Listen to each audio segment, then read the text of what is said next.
અલા એ છોકરાઓ અવાજ કરો માને. મારા છોકરાને 10મું છે, વાંચે છે. એકેય અવાજ કરતા નહીં, નકર હોમદા માળે જઈને રમજો, અહીંયા એકેય આવતા નહીં રમવા.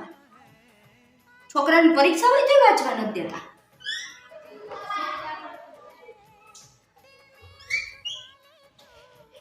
એ મારી બેન, તો અવાજ કરમાં. તને કેટલી વાર કીધું મારા છોકરાને 10મું છે. કાલ સવાર તારા છોકરા નતું તું કેમ અવાજ કરવાનું બંધ કરતી?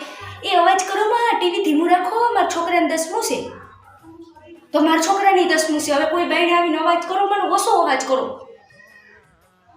એ વાંચતો હોય ને તમે બધી અવાજ કરો, બિચારાને વાંચવામાં ડિસ્ટર્બ થાય છે.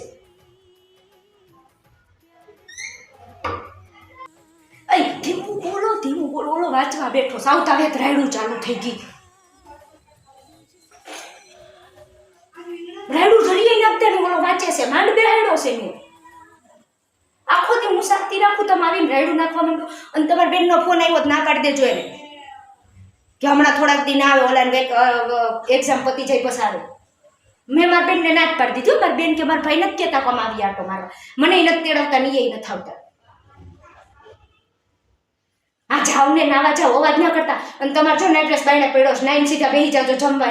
એને ના ઓલું કરતા. આ એને જમી લીધું છે, તમે તમારું કરો, અવાજ કરો મને. વાત તો સહી છે.